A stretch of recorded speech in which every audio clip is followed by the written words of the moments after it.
Attends.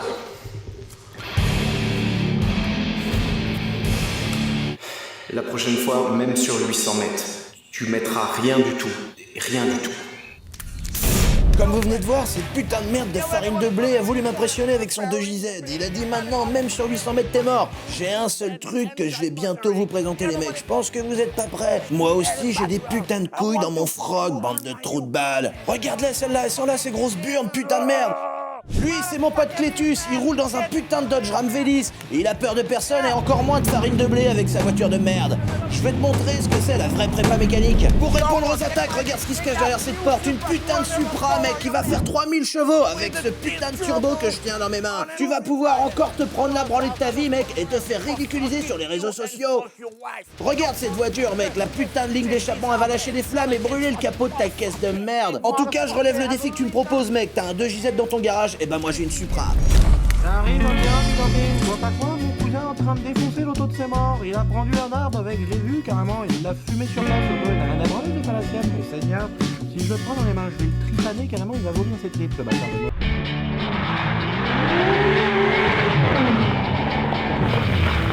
Maman aime mieux l'auto là.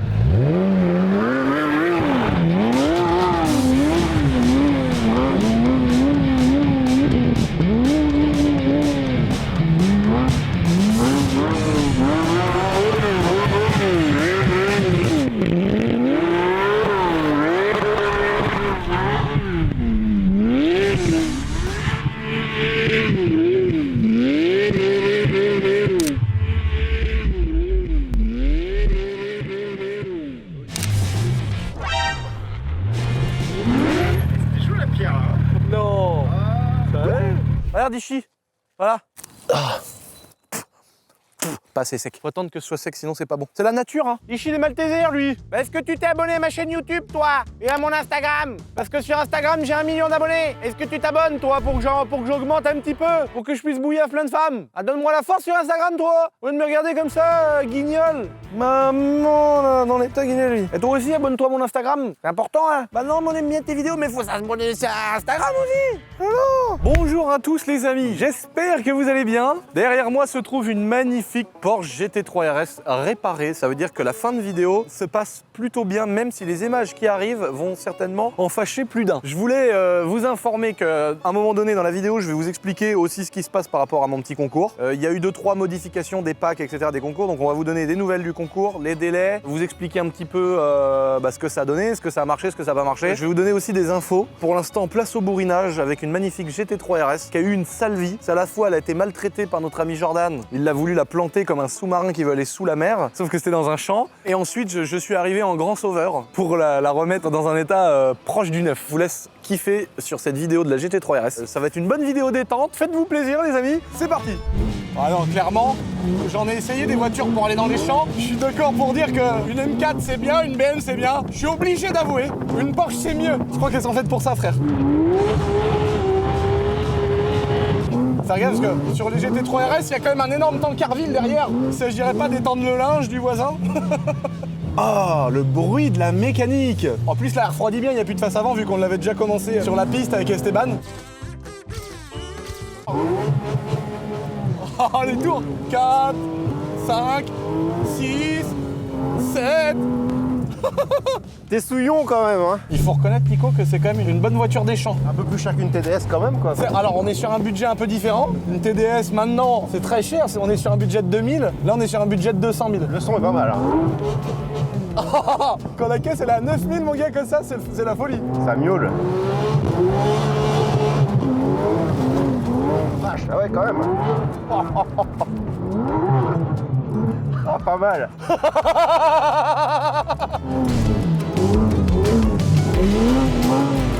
On a le droit à un petit essai quand même, hein.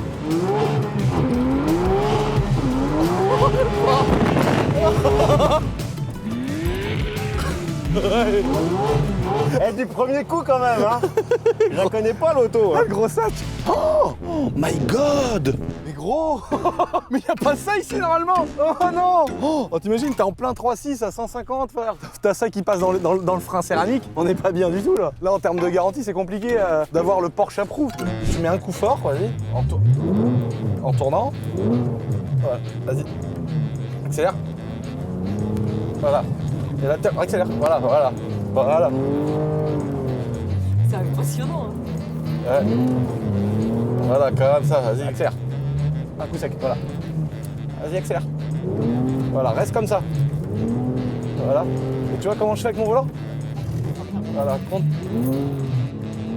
Reste. Contre-braque dans le sens maintenant, vite. Accélère. Voilà, c'est bon, t'as compris. Voilà, vas-y. Voilà, vas-y, reste accéléré. Braque à droite maintenant. Vas-y. Faut pas que t'arrêtes d'accélérer. Accélère, vas-y, voilà. Vas-y, reste accéléré. Voilà, vas-y, accélère.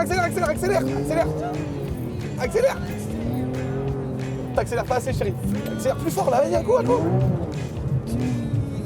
Accélère. Hop, relâche. Accélère.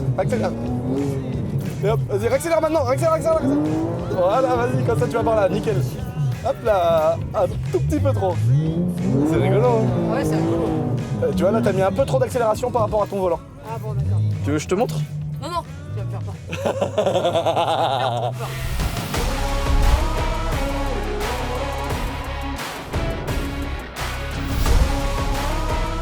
Aujourd'hui, petite vidéo mécanique, et c'est pour ça qu'on l'a fait ensemble. Nico, qui s'occupe de ce gros projet HY et d'autres petites choses qu'on fait ensemble, est venu. Et du coup, on s'est dit, pourquoi pas faire une petite vidéo démontage, remontage, rafistolage de cette Porsche GT3 RS. Rafistolage. Rafistolage. Les Porschistes en sueur. Voilà. C'est pour ça qu'on vient de quitter juste les champs, les amis. Vu qu'elle avait été chibrée dans un champ, dans un talus et tout, je me suis dit autant faire un tour de palmier symbolique avant de s'attaquer à la remettre neuve. Parce que le but de l'opération, évidemment, c'est de s'amuser dans les champs. Vous pouvez voir qu'on a un dépôt complet de face avant. Et alors ça, c'est notre ami de chez Armada qui a cru bon d'aller sauter les talus. Il aurait mieux valu prendre une 125 YZ. Et il a décidé de faire ça en GT3 RS. Sachant que juste avant, il l'a fait en GT2 RS. Si vous voulez voir tout ça, les amis, c'est dans la vidéo qu'on a fait où Esteban Ocon nous a invités. Et c'est là que le carnage, c'était n'importe quoi cette vidéo. En fait, on va rattraper le carnage de cette vidéo. En même temps, c'est signé, hein, il y a marqué Armada. Voilà, ah bah non mais c'est clair. L'idée, c'est déjà de bien la nettoyer. Une fois qu'on l'a bien nettoyée, on va l'emmener dans notre magnifique atelier, la boiserie. On va la lever, défaire les roues, voir les dégâts parce qu'on entend des petits bruits de tôle derrière. La face avant, frère, faut qu'on fasse quelque chose. Au moins remettre le... Ouais. Voilà, donc on va l'emmener là-bas, vous montrer tout ça pour l'instant. On vous laisse sur des belles images de quand elle a tapé le talus.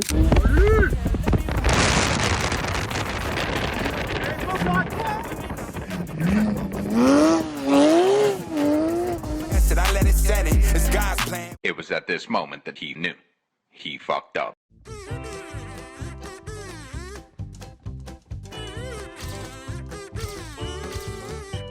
Dans la voiture. Donc là, il a fait une sortie de route. La voiture. Regarde, il a fini, il a pris la GT3, il l'a massacré aussi, frère. Il a tout mangé. Putain de truc de merde. On va faire un déplacement de produit. Je suis rendu à mon 3e Karcher de la marque Karcher. Ça fait 3 fois que je la prends dans le cul. Non mais sérieux quoi. Tous les 2 ans, obsolescence programmée, frère. Au bout de 2 ans, le truc il merde, il fait ça. Ils font toujours la même chose. Et d'un seul coup, il marche. Si t'as le malheur de lâcher, des fois ça peut durer un quart d'heure avant qu'il reparte. C'est vraiment de la merde. Mais c'est vraiment prendre les gens pour des cons. C'est de l'obsolescence programmée. Effectivement, je te confirme, c'est course, ça s'en va bien. Ah merde. Oui, c'est des autocollants qui sont faits exprès pour faire une course en fait. Oh. Ah oui, c'est vrai. Je me rappelais plus la fenêtre arrière. En fait, c'est une déco pas ouf qu'ils mettent sur un PPF qui est ouf. Donc en fait, la carrosserie de la voiture, elle a jamais rien. Ah merde. On va l'enlever la déco, je pense. Là, les mecs, ils nous voient déplacer des mottes de terre avec le microfibre. Les mecs, ils vont se dire, mais c'est pas possible, l'autre, il a ouvert un truc de detailing à Nantes. Comment on peut faire confiance? Rassurez-vous, les amis, si vous venez à Nantes pour faire un detailing sur votre voiture, je ne toucherai absolument pas la voiture. Et grand bien lui fasse à l'auto.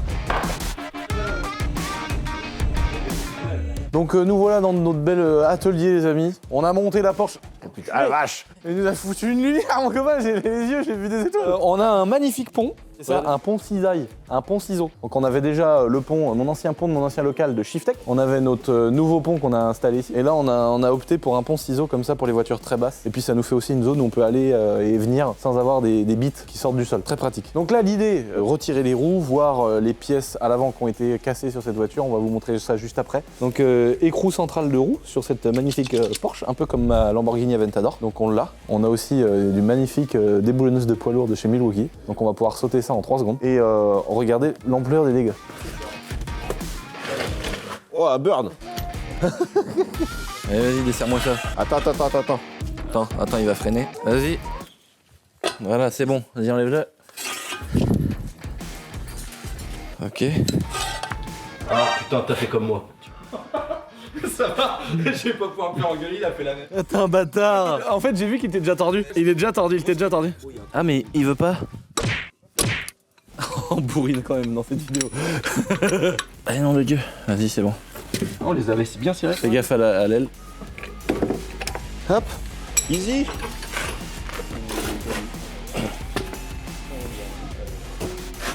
Oh putain. C'est gros et c'est mort en plus. Oh la largeur des pneus. Oh la méca derrière. Ah, on a un petit peu de terreau à enlever. Oh la mécanique mon gars. Les biellettes, la triangulation, les amortisseurs combinés filetés et tout. C'est vraiment de la belle méca. Oh les rouleaux mec.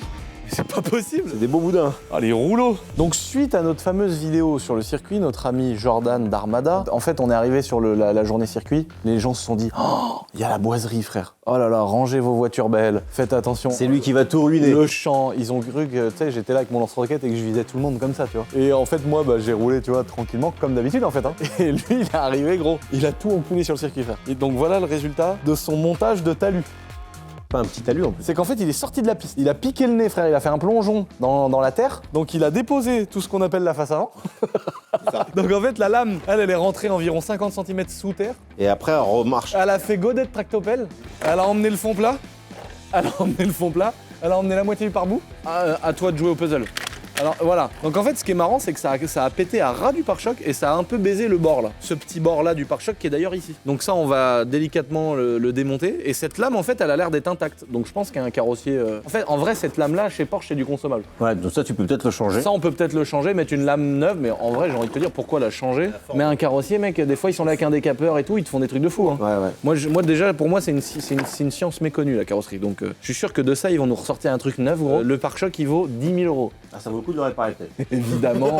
évidemment que va y avoir des agrafes chauffantes ou je sais pas quoi, qu'il va y avoir de la magie en carrosserie. Parce que 10K, frère, jamais de la vie je rachète un pare-choc. Le but c'est de démonter cette petite pièce et de venir la resolidariser avec le pare-choc, sachant que le pare-choc il est quand même pas trop malade. Pour retourner le pare-choc, en fait cette partie-là elle vient juste en dessous. Là, moi, pourtant j'ai beau mettre les voitures à 200 les champs, le mettre à l'envers comme ça me pose pas de problème, sachant qu'il va être repeint et qu'il y a un PPF et par-dessus le PPF il y a le covering noir. Donc on peut le poser comme ça par terre sur le béton. Et j'ai envie de te dire, c'est une question que Dylan, c'est quelque chose que Dylan fait tous les jours, mais il s'est jamais posé cette question. Même sans PP. Mais le pire, c'est que même en sortant de peinture, il fait ça, Dylan. La dernière fois, on a fait peindre un pare-choc M, je le vois à l'envers par terre, sorti de peinture, je dis non. Et donc, en fait, ça, comme ça. Ouais, j'ai l'impression que ça a fait le... Non, je sais pas, je te dis. Moi aussi, hein. Si, regarde, ça rentre. Ah oui, d'accord, ça rentrait. C'est ça que tu voulais dire. Et donc ça devrait être là. Dans le sens. Ah oui, ils ont peint pour travers la grille, tu vois la belle couleur jaune. Ah ouais, d'accord. Ils sont là, les 200 000 €. Ouais, c'est ça, c'est le détail. Donc là, le principe, il va être très simple. Il faut rendre à César ce qui appartient à César. Je pense... Ah, bravo. Puzzle. C'est déjà en lui-même plusieurs puzzles.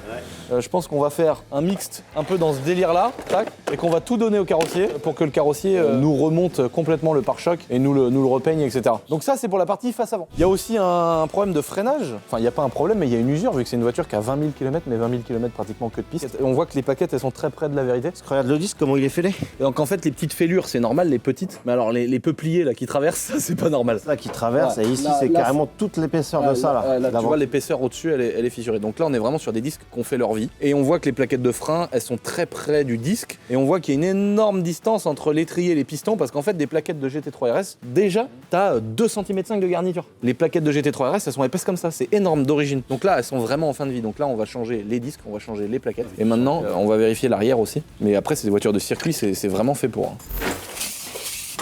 Donc là, en fait, on voit des petites craquelures, mais ça, c'est la tolérance circuit, ça va bien. Par contre, les plaquettes, elles sont usées aussi pas mal. On va conserver ces disques-là. Et là, si on nettoie un disque avant, par contre... Celle-là, elle a pété là et commence Là, c'est déjà. un coup, là, tu freines trop fort, t'as une moitié de disque qui est restée dans l'étrier et l'autre, elle est partie. C'est pas du 6 pistons branlette, hein. Ça, c'est du vrai freinage. Non, mais Porsche, c'est reconnu Là. pour le freinage. Ouais, c'est vraiment le meilleur freinage du monde. Enfin, De série, quoi. c'est ce qu'on entend dire. C'est vrai que là, une Porsche GT3 RS, cette voiture-là, tu la prends, tu la mets sur piste, t'as rien à faire. C'est fait pour. C'est fait pour. C'est vraiment au millimètre une bonne caisse de piste, de track day, etc. Donc là, déjà, on voit qu'il n'y a pas de gros dégâts en bas parce qu'en fait, on a encore les agrafes et on voit qu'il n'y a pas de casse en fait sur la voiture. C'est-à-dire qu'au pire des cas, on aurait eu qu'un pare-choc, quoi. Tout l'ensemble n'est pas broyé, quoi. Donc ça, c'est bien parce qu'il y a quand même des radiateurs, etc. T'as un radiateur qui est juste là. Voilà, donc le radiateur, lui, il va bien. C'est là qu'on voit les bras, comment ça a été étudié. Parce qu'en fonction de l'angle de la rotule, en fonction de la fusée de la roue, donc la fusée, c'est toute cette grosse pièce en fait qui va tenir le roulement avec le frein à disque et la jante. Et puis toute la triangulation là, c'est ça en fait qui fait la liaison au sol et qui fait que l'amortissement va se faire d'une mauvaise ou bonne manière. La direction aussi. Et la direction, parce que là on est sur le train avant. Mais tu vois, il y a des voitures où c'est juste un gros bras là, et puis simplement une rotule de direction, avec une rotule qui est prise dans ce sens-là, mais la rotule, l'inclinaison de la rotule, elle a une fonction vraiment pour que t'aies pas de roulis, pour que t'aies pas des espèces de coups de guidon chelou. Là, il y a quand même un cylinder block, mais tu vois que là, ici, c'est une rotule, là, c'est une rotule. Là-haut, il n'y a pas de coupelle d'amortisseur en caoutchouc. Et tu vois que c'est une montée rigide. En fait, c'est ça la différence entre une voiture de série et une voiture de piste comme celle-ci, c'est qu'en fait, c'est un couteau quoi, sur la piste, parce que justement, en fait, le fait que tu aies une rotule, donc une rotule, hein, c'est comme votre genou, hein, c'est vraiment une boule avec un réceptacle autour, et du coup, il n'y a vraiment aucun mouvement. La rotule, elle peut bouger dans son logement, mais elle peut pas venir s'étendre ou devenir un peu élastique. À la différence d'un cylinder block, c'est un axe avec une grosse épaisseur de caoutchouc autour, une variété de caoutchouc, et puis autour de ce caoutchouc est pris le bras justement qui fait le lien. Donc en fait, l'axe, il va bouger un peu dans tous les sens, il va avoir un mouvement. Latence, c'est ça le problème Une en fait. latence, Ouais. en fait. C'est flou en fait après quand tu conduis. Alors en fait, c'est bien pour une série 7 et faire de la route. Ouais. Pour une voiture de tous les jours, en fait, c'est bien. Ça absorbe les coups.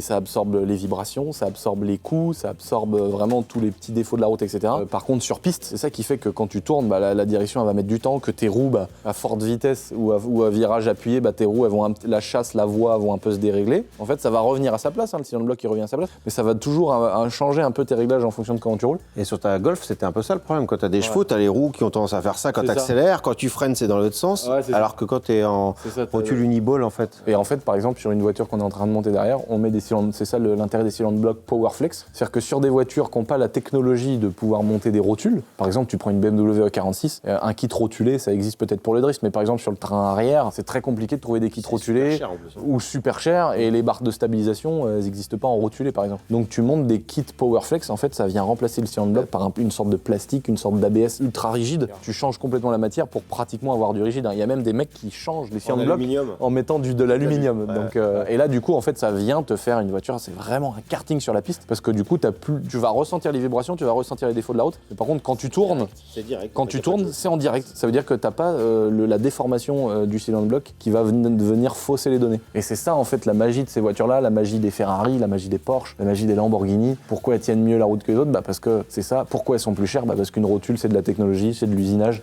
C'est beaucoup plus cher qu'un vilain bloc de caoutchouc. Et donc, en fait, c'est tout ça cumulé, sauf que dans tous les domaines, elles ont des trucs plus chers, des trucs plus recherchés, des trucs plus durs à faire, des trucs plus longs. Alors, je sais plus, ça, c'est du titane, et maintenant, c'est pour ça qu'on voit le bleuté. Et maintenant, ils ont carrément sorti sur les nouvelles Porsche GT3, c'est de l'inconel. Ça, c'est ce qu'ils utilisent pour les Formule 1, c'est les collecteurs de Formule 1 sont en inconel. Ouais, c'est une sorte d'inox en fait. C'est une sorte d'inox plus fin, plus solide. Et qui résiste beaucoup mieux aux températures. Et qui est évidemment 1000 fois plus cher.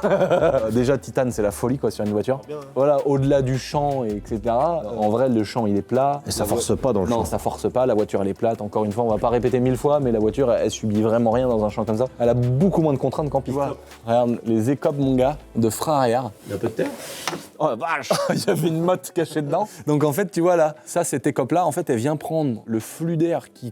Ah, elle dépasse à peine du fond plat, ouais. En fait, tu vois, tout le long de la voiture, il y a le flux d'air qui passe en dessous de la voiture. Ça vient récupérer le flux d'air. Ça emmène dans la goulotte et ça crache directement au niveau des aérations du disque. Donc en fait, ça vient faire un point de refroidissement sur le disque et à chaque fois qu'il tourne, en fait, il arrive dans l'étrier un peu plus frais que s'il n'y avait pas ce système. Donc là, On peut voir qu'on est sur un changement de pneumatique, on arrive au bon moment, hein. On a arrêté au bon moment. Après, il y a du carrossage, hein, sur l'arrière, il y a du Là, voilà, carrossage. c'est une voiture qui est très carrossée. C'est pour ça qu'en fait, pour faire de la piste, t'as besoin en fait d'avoir les roues qui sont un petit peu carrossées, parce que quand t'arrives très fort dans un virage, en fait, quand tes roues elles sont comme ça, en fait, tu viens vraiment redonner toute la surface de frottement au sol quand t'es dans des appuis en virage. Donc c'est pour ça que les jantes sur les voitures elles sont un peu comme ça. Alors qu'en fait, si tes roues étaient parfaitement droites, quand t'arrives dans un virage, bah ta roue elle va vraiment frotter sur l'extérieur. Et tu vois, là elle est carrossée mais pas trop, et là on est quand même sur l'extérieur du pneu. C'est-à-dire que quand tu fais de la piste et que tu viens vraiment solliciter, il y a une usure vraiment sur le bord du flanc, quoi. Là, c'est sur les deux côtés. Parce que des fois, quand c'est une voiture de route, par exemple, c'est le côté rond-point qui est plus bouffé que l'autre.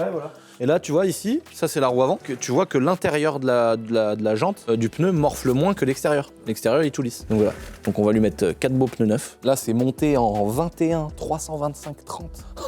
C'est du 325, 30, 21 à l'arrière. Et devant on est en 20 pouces, donc on est un peu plus petit devant. Donc Porsche a une petite longueur d'avance sur toutes les voitures qui font ça depuis des années maintenant. 265, 35, 20 devant. Ça c'est ce qu'on a à l'arrière d'une M3 quoi. Pas les dernières, mais les dernières M3 je crois qu'elles sont de mémoire en 275 à l'arrière ou 285. Les phases d'avant quoi, 92 c'était ça, 265 à l'arrière. Là on est à l'avant. Bon les amis, on emmène notre pare-choc en carrosserie, on emmène nos pneus chez Chronopneus, on commande les freins, les disques, on va aussi commander les filtres, etc. pour faire la révision. On commande tout ça. Pour nous, ce sera dans quelques jours, quelques semaines. Pour vous, ce sera dans 5 secondes. Yeah, time's close, I whittled them down. Stick it to them by sticking around. The gang online, Iwo Jima got one flag and it's sticking the ground. Setting up shop. Think I got the message across. Came for the titles and press of the watch. We played the levels of Letterman jocks.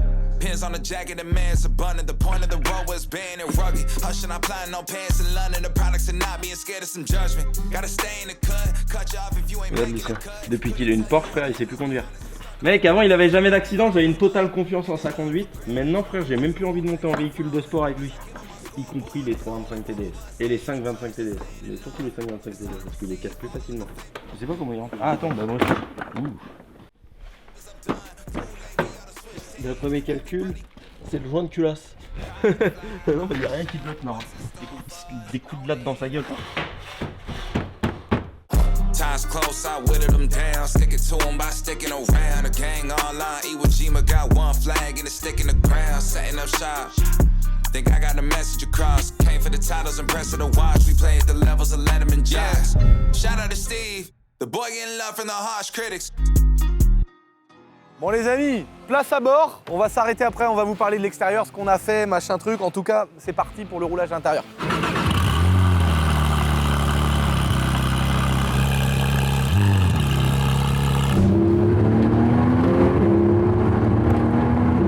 Oh mon Dieu, on est à 2500 tours. C'est incroyable. Le bruit d'une GT3 RS décatalysée avec la boîte de vitesse PDK qui roule. Ça me donne envie de défoncer le trou de balle des vaches du voisin. Je le jure devant Dieu. DVD, comme dirait ma base, devant Dieu. ESC off, ESC plus TC off, PDK sport, suspension de la mort, échappement de la mort, frère. Voilà, c'est tout ce qu'il faut mettre là-dedans. Oh là là, la boîte de thé mort.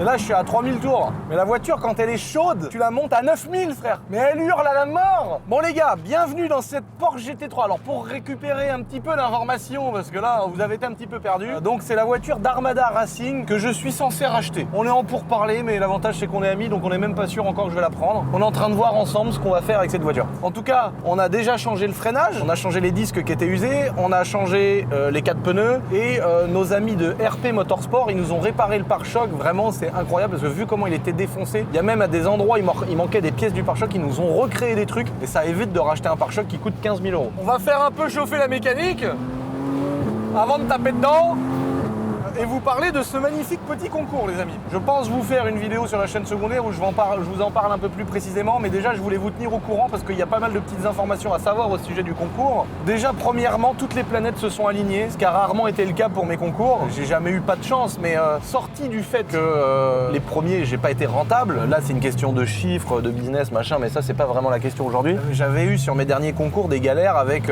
YouTube qui m'avait bridé les vidéos à 800 000 vues. Donc à partir de 800 000 vues, il disait que ça fallait être majeur pour regarder la vidéo, donc personne la regardait, donc elle était vraiment keblo à 800 000. L'autre souci, c'est que YouTube m'avait démonétisé mes vidéos parce que même si tu mets que ça inclut une communication commerciale, en fait je mets en avant un concours qui fait partie de ma société, donc c'est une communication commerciale entre guillemets pour moi, mais YouTube croit que c'est une sorte de placement de produit, donc le robot il me bloque la monétisation, donc la monétisation bloquée, donc mes vidéos de concours elles faisaient toujours moins de vues. Là, monétisation valide, pas de limite de vues, 1 million de vues en un jour, oh, incroyable. Donc déjà, moi la première chose qui me plaît, et tant mieux parce que c'est grâce à vous qu'on peut faire des choses pareilles, tout le monde a été ultra réceptif, vous avez tous kiffé le délire des 10 voitures, vous avez tous kiffé le délire que ce soit des voitures un peu moins chères que des Ferrari et tout le bordel, qui soient plus assumables, vous avez tous kiffé le délire, et ça j'ai halluciné, mais tout le monde a kiffé le fait qu'il y ait vraiment beaucoup de choix, une vraie différence entre chaque voiture, donc vous avez été tous réceptifs de ouf au projet, donc déjà merci pour ça, je suis vraiment content que ça ait pris, que ça vous plaise hein, tout simplement. Deuxième chose importante, c'est que derrière, que tout le monde le prenne bien, c'est trop cool. Moi, si tu veux, ça m'a fait prendre des abonnés, genre, je sais plus combien, mais genre 50-60 000 abonnés en une semaine, c'est vraiment énorme. Je vais être honnête avec vous, on n'est pas à la moitié du concours. Normalement, à la moitié du concours, on devrait déjà avoir tout remboursé. Donc bah c'est trop bien, ça veut dire que ça fonctionne bien, que ça vous plaît, etc. Et moi, en plus de ça, en termes de business, je me fous pas une balle dans le pied, comme j'avais fait au début. Mais en même temps, si tu veux, ça a tellement été de taf, d'acheter des usines, d'embaucher 50 personnes pour travailler sur les tourniquets, fabriquer les t-shirts en France, mettre les logos, faire les sérigraphies, les cols, les machins, les étiquettes et tout. On a tellement mis d'années à pouvoir acheter des bâtiments, pouvoir embaucher du monde, à pouvoir créer des structures, à pouvoir prendre des salariés, qu'aujourd'hui on est content de pouvoir faire vivre tous ces gens-là, mais heureusement que nos concours ils marchent parce que bah derrière il y a toute l'infrastructure. En tout cas le concours nickel. Il y a eu une chose, il y a pas mal de gens qui nous disent comment ça se passe au niveau délai. À l'heure qu'il est, on a eu un appel ce matin. Normalement, il va y avoir des grèves au niveau de la poste. On peut comprendre les gens qui en ont marre, etc. C'est un autre débat, mais en tout cas, il va y avoir des grèves sur la poste. Donc nous, bah, évidemment, il va y avoir du retard sur certaines commandes parce qu'on nous a informé qu'il allait y avoir des grèves. Peut-être que ça va durer 3 jours et que personne s'en rendra compte. Peut-être que ça va durer longtemps et auquel cas, il y aura du retard. Moi, j'avais déjà prévenu que les commandes elles partiraient à la fin du concours. Donc il y a toujours beaucoup plus de délai. Encore une fois, hein, c'est le jeu de faire bosser des gens en France, tout faire, machin. C'est pas que des bonnes excuses. C'est aussi à cause de ça qu'on est plus lent. Enfin, surtout parce qu'on envoie des vrais volumes et qu'on se facilite pas la tâche à faire les trucs en Chine et à les expédier depuis la Chine chez vous directement. Le but, c'est de faire du made in France, travailler en France, même si le textile vient de Turquie. On essaye de faire du mieux qu'on peut et surtout comme on a envie. Et c'est mon envie de faire comme ça. Et donc, par rapport au délai, je vous préviens, si vous participez au concours, ça va être long. On l'avait déjà dit, mais je préfère vous le dire. En plus de ça, viennent s'ajouter des grèves. Donc, ça risque d'avoir un peu de délai, mais dans tous les cas, tous les jours ça part, tous les jours ça charbonne. Ça arrivera dans tous les cas chez vous, les amis. Ne vous inquiétez pas. Deuxième chose, il y a 3 packs. Il y a 3 façons de participer au concours. Il y a un pack avec le t-shirt, il y a un pack avec t-shirt autocollant et il y avait un pack avec t-shirt casquette autocollant. Ce pack-là a changé parce que pour pas refaire la même erreur que j'ai fait dans des précédents concours, en fait, à cause du succès du concours, on a épuisé les stocks fournisseurs des casquettes et au lieu de faire comme la dernière fois et de prendre une casquette qui était disponible mais qui était un peu en qualité moins bien, là, j'ai pas voulu recommencer cette connerie, on me l'a assez reproché. Du coup, on a remplacé la casquette. Comme ça, tous ceux qui ont commandé le pack avec la casquette, ils vont recevoir la casquette. Mais désormais, le pack, il est plus dispo avec la casquette, il est dispo avec un t-shirt plus un deuxième t-shirt avec un nouveau visuel, une nouvelle déco qu'on n'a pas dévoilé nulle part, qu'on reste sur un t-shirt haut de gamme comme le premier, etc. Voilà, c'était la petite mise à jour du concours. De toute façon, c'est toujours disponible, vous pouvez toujours participer. Ce que je voulais, c'était faire un petit point pour répondre aux questions un petit peu intéressantes. Hugo tient bien le ronin, parce que quand je vais finir ma phrase, on va s'enculer les cervicales. Mais en tout cas, vous pouvez toujours participer. Comme promis, je referai une vidéo plus détaillée sur le concours, une sur la chaîne secondaire, une sur la chaîne principale. Donc vous aurez les infos, les amis. Là, on est à 5000 tours en première.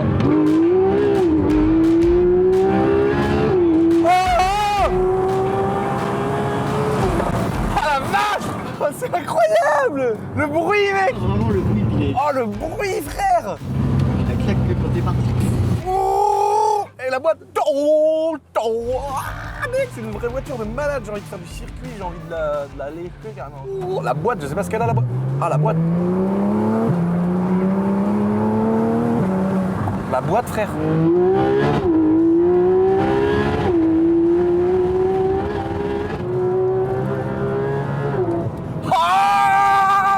Oh putain! Le bruit!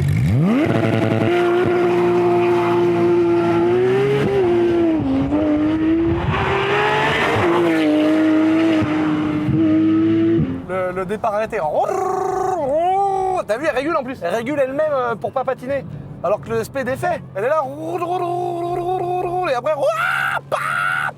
Oh, le sang de ta race, frère. On a fait une vidéo justement, les amis, avec GMK sur une voiture incroyable, une Carrera 4S biturbo de la mort, T-Cart. Donc avec un kit en carbone, des ailerons, il y a 5 étages d'ailerons et de machin. Une vidéo qui sortira dans quelques semaines sur la chaîne de GMK. La voiture, elle est incroyable, turbo, 850 chevaux, c'est incroyable. Ça fait beaucoup penser à la GT3 RS, sauf que c'est une 4 roues motrices qui fait un bruit, elle fait un bruit qui est pas du tout comme celle-là. Ça, c'est un bruit vraiment d'Atmo qui monte dans les tours. Et c'est un autre délire, mais j'adore, hein, j'adore. Elle est incroyable la voiture, la T-Cart là. Mais là, le bruit du Atmo, putain, c'est quelque chose aussi quoi. Le bruit de l'Atmo, alors évidemment, ça marche moins parce que t'as 500 chevaux. Pour rappeler les specs, c'est un 6 cylindres à plat derrière, donc le moteur est à plat, donc 6 cylindres à plat, 4 litres de cylindrée et on a 500 chevaux tout rond. Boîte automatique PDK, c'est une voiture de malade. On est quand même sur une voiture qui coûte d'occasion comme ça, c'est autour de 200 000 €. Et en fonction des kilométrages, on est sur une voiture qui a 20 000 bornes, elle est toute neuve, qui garde vraiment bien leur cote, surtout qu'on sait très bien qu'une GT3 RS faire beaucoup plus de pistes, hein, tu vas sur des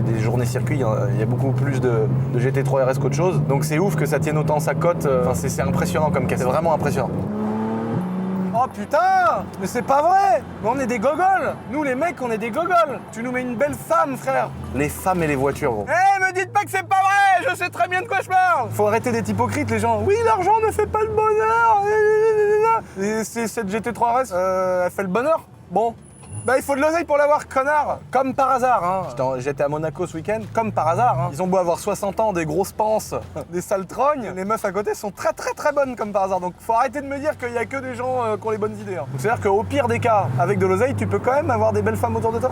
Même si oui, c'est une denrée très rare, des gens sympas, que ce soit des hommes ou des femmes, c'est très très compliqué. Il y a beaucoup dans ce monde de putes, il y a beaucoup d'hypocrites. Si t'as de l'argent, c'est vraiment compliqué. Mais en tout cas, moi je réfléchis comme un gogol, quoi. Je pense que je suis gogol. Moi je suis omnibulé par le bruit des voitures, la beauté des voitures. Vous imaginez comment je souffre de savoir que ces petits enculés, ils veulent nous mettre des trucs électriques pourraves. Ah, c'est pas possible.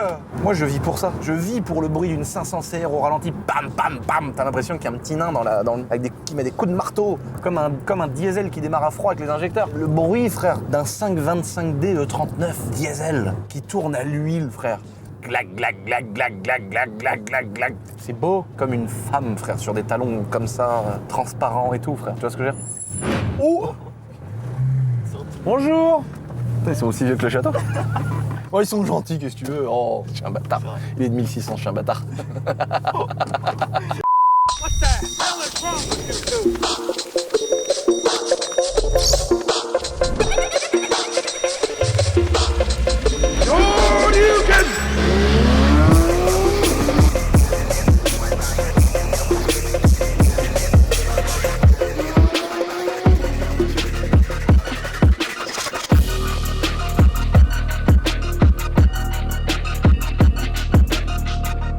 Donc les amis, fidèles à nous-mêmes, on n'a pas pris le temps de nettoyer ce magnifique véhicule. On est devant ce magnifique château qui a été détruit par une tempête il y a plusieurs siècles. En fait, à la base, il y avait 2 tours sur le côté. J'ai trouvé ça magnifique de la part de la mairie de conserver ce magnifique château. Parce qu'il y a eu des grilles, il y a eu des renforts, des trucs et tout pour conserver le monument. Enfin, je trouve ça incroyable de ne pas l'avoir foutu par terre ou de ne pas l'avoir laissé à l'abandon comme beaucoup de mairies font malheureusement. Et le site, il est incroyable parce que tu vois, il y a encore des vestiges un peu partout. Enfin, c'est vraiment magnifique. On a une magnifique église derrière. Oh là là, qu'est-ce qu'elle est belle aussi. Enfin bon, on a la chance d'avoir des petits villages de campagne comme ça, avec des architectures, de l'histoire, du patrimoine. Et quel plaisir de vous montrer du patrimoine, frère. De vous montrer une GT3 RS devant ce beau château en ruine. Qu'est-ce qu'on a fait donc sur cette voiture? On a mis les disques de frein devant. Donc on a changé de disque, on a changé les 4 plaquettes, mais on a changé aussi les disques qui étaient complètement fissurés. Donc là, c'est des disques avec une marque avec qui on a l'habitude de bosser. C'est les mêmes qu'on avait mis sur la Ferrari 488 du concours à l'ancienne, je sais pas si vous vous souvenez, dans mon ancien local. Et puis on a nos amis donc RP Motorsport qui ont récupéré le pare-choc, le puzzle, et qui ont refabriqué toute une partie ici. Donc c'est incroyable, hein. Ça c'est encore la magie de la carrosserie. Moi des fois j'ai du mal à comprendre comment ils se débrouillent, qui était tout craquelé, tout fissuré en plusieurs morceaux. Même le retour à l'intérieur, il n'y avait plus du tout de retour, il était pété sur tout le bord. Il nous a refabriqué toute une bavette en dessous, il a tout remis. Cette bavette là, elle a été pliée dans tous les sens là, on voit même pas qu'il y a eu un souci. Enfin il a vraiment fait un taf de malade. La peinture, elle est magnifique, elle est propre. Enfin, c'est un vrai carrossier quoi, encore une fois, hein. C'est du super taf. Donc là la voiture on l'a remis propre, elle va avoir le droit à un beau nettoyage. Je trouve ça quand même incroyable ce genre de caisse. L'intérieur les gars, guette-moi ce siège de malade frère. La croix de Chavot derrière là. La croix du Christ derrière, mec, c'est trop beau. L'intérieur, le petit volant, mec, avec aucun truc qui te gêne dedans. T'as pas de bouton, t'as rien, mec. Tu vois que c'est une voiture de course, quoi. Enfin, c'est une voiture pour faire du circuit. Le ciel de tour en Alcantara, tout est bien pensé à l'intérieur, tout est fonctionnel. T'appuies sur un bouton, t'as tout qui se déconnecte. C'est pas comme les BM où t'es obligé d'attendre 4 ans. Mais bon, c'est pas la philosophie d'une BM non plus. Là, l'idée, c'est une voiture, elle va sur piste. T'es pas en train d'être ingénieur électronicien, frère, pour savoir comment déconnecter l'USB. Et ça, c'est bien, quoi. Elle a des jantes énormes, des pneus énormes. On est quand même sur des pneus en 21 à l'arrière avec du 325 de largeur. Donc évidemment que la voiture elle adhère, évidemment qu'elle a de la tenue de route. On a des freins qui sont inépuisables. En fait, la conception de base, en fait, elle est faite pour être inépuisable parce que tu as des plaquettes de frein mais qu'elles font au moins 4 cm d'épaisseur. Ah bah si, excusez-moi, on le voit le moteur, pardon. Je me suis trompé. Oh non. Donc évidemment, on voit pas le moteur, mais bon, belle pièce en carbone, des petits ventilateurs, de quoi faire les niveaux, mais à mon avis, il faut démonter là, tac tac, pour voir une partie du moteur. Donc on voit rien. Hein. Alors par contre devant ça va, on est bien plus grand que sur une Huracan, mais encore une fois tout ça on s'en branle, c'est pour... Oh le capot! Oh putain j'avais pas vu frère! Oh le capot mon gars! Oh la classe quoi! Oh, c'est là que tu vois que c'est une voiture de ouf. Le logo mec c'est un stickers, tellement ils ont voulu faire une voiture légère, ils ont pas fait le trou dans la carrosserie plus l'emblème. Oh trop beau. On arrive sur le Nürburgring.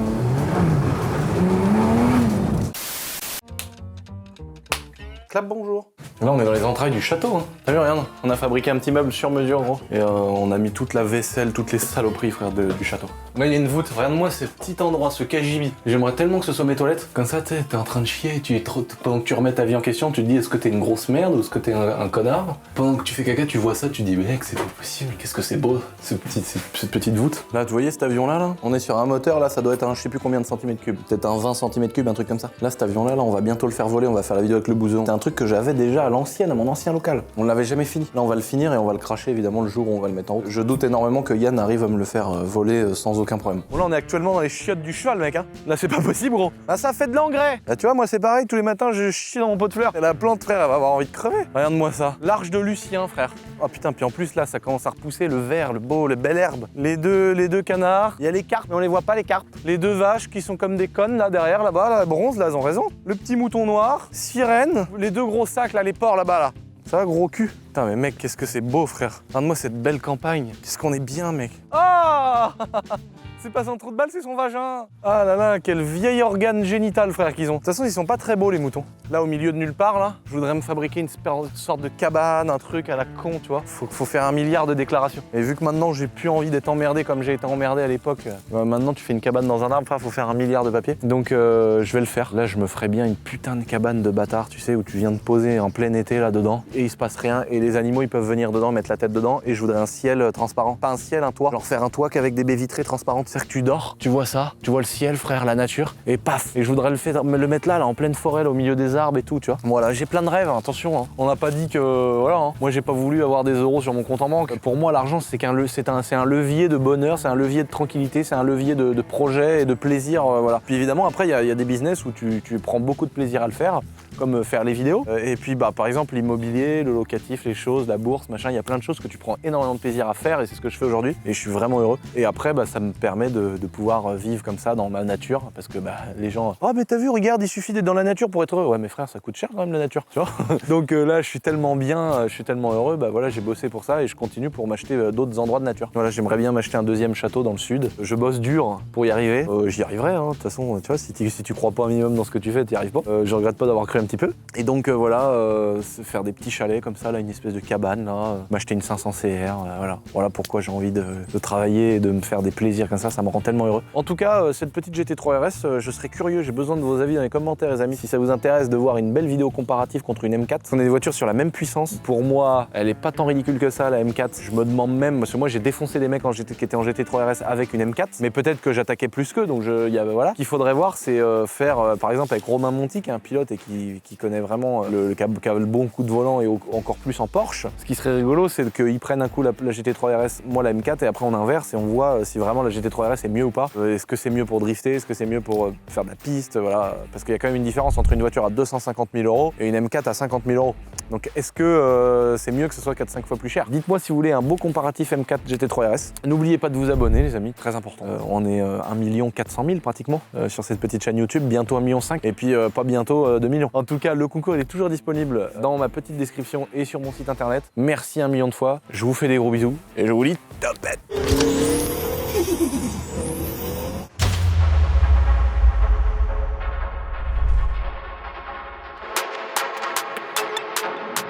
We'll be right back.